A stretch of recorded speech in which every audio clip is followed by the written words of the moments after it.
Hey, this is Erich Hunter here, and I want to answer a question that I got today about the energy of healing pendulums. So when we do pendulum healing, we are doing a form of energy healing. The pendulum is used as an energy healing tool.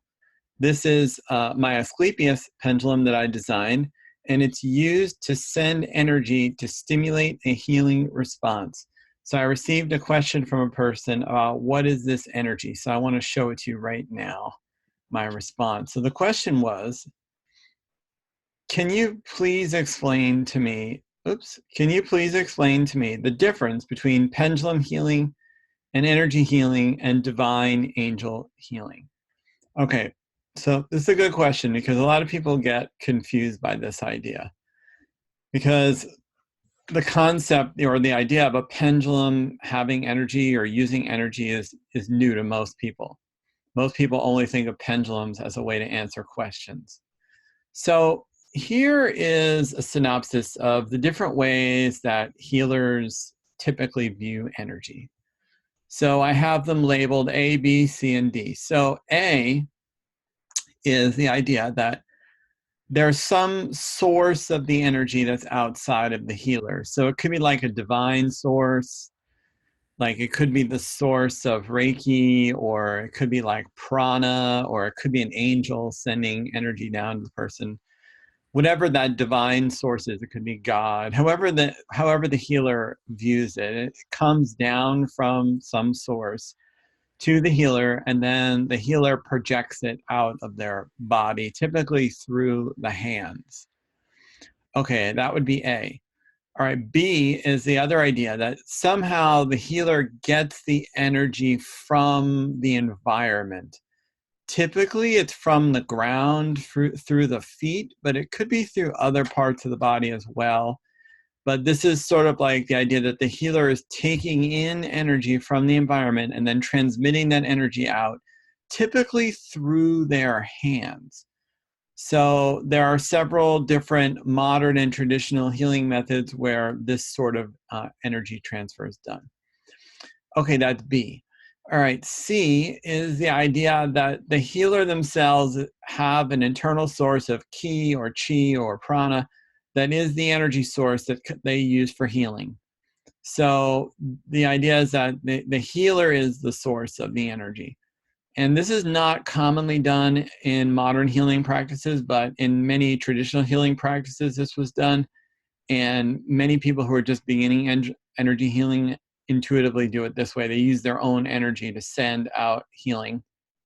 So the person has extremely strong prana or ki or chi, an internal source of energy, and typically it's projected out through the hands. All right, that's C.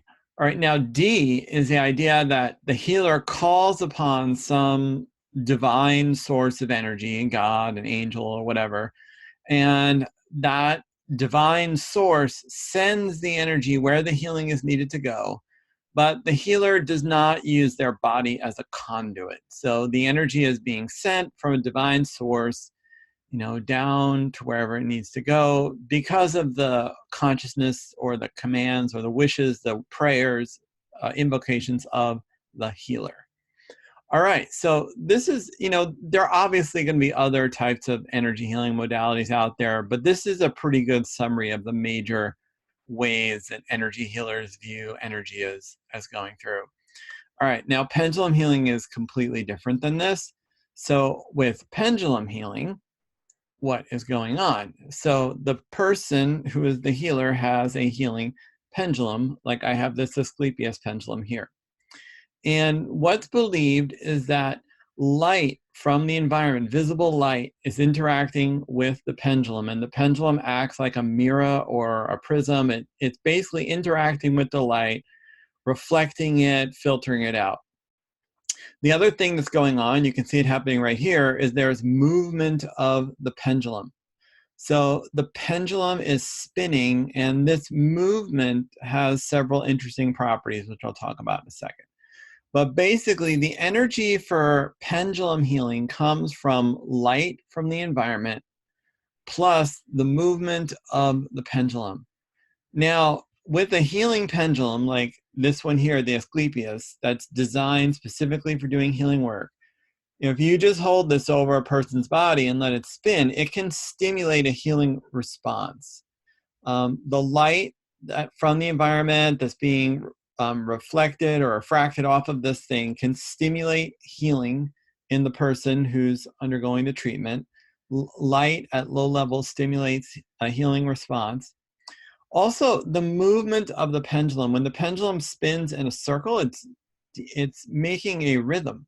So it's spinning at around 2 hertz per second. And this is the same frequency as a delta wave when a person is sleeping. And that movement, a person can go into resonance with this. And because humans very easily go into resonance with any kind of external rhythm.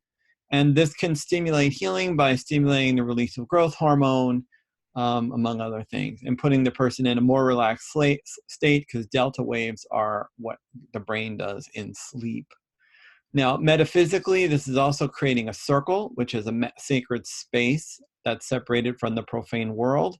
And there is a energy being created by the movement of the pendulum, and the pendulum essentially creates what's known as a cone of power. In certain magic circles, the movement is creating energy. Now, if you use your own words, like if you say a command like heal or raise consciousness, there's a little bit of energy being added from the words, and your conscious intention is also adding a little bit of energy into the mix. But what you should notice here is that, unlike the other healing methods, this does not require you to use your own energy. You do not serve as a conduit for the energy. You're holding the pendulum, and we encourage people to use a string, not a chain, because the string allows you to keep an energetic separation from the aura or the energy field of the person you're healing. The string is insulating, it doesn't conduct electricity. Okay, the pendulums, when they're healing pendulums, they have very specific shapes, and these shapes determine how they interact with light from the environment. And the protocol is they always have to be moving to do work. When they're done moving, they stop. They either go side to side when they go into resonance, when they finish sending the energy, or they just stop or will go forward or backwards, but whatever. There's either movement or no movement. So there's a very specific way that this type of work is done. It involves movement and light. And if you add in words, you get another level of this, which is consciousness. Now, you can combine this with other forms of healing. So you can invoke healing from a divine source while you're doing this. You can, like number D, you could also do, letter D, you could also do like letter A, you can like channel Reiki through yourself while you're, using the pendulum, or you could have energy come to the earth through you, or you could use your own energy if you want to, although I highly discourage that, like in C. But this type of healing method, pendulum healing, is not mutually exclusive from any other type of healing method, because it acts in a totally different way than other healing methods.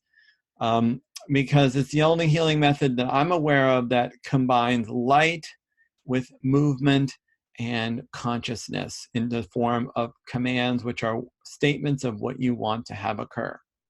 So I hope that answers the question and that you enjoyed this video.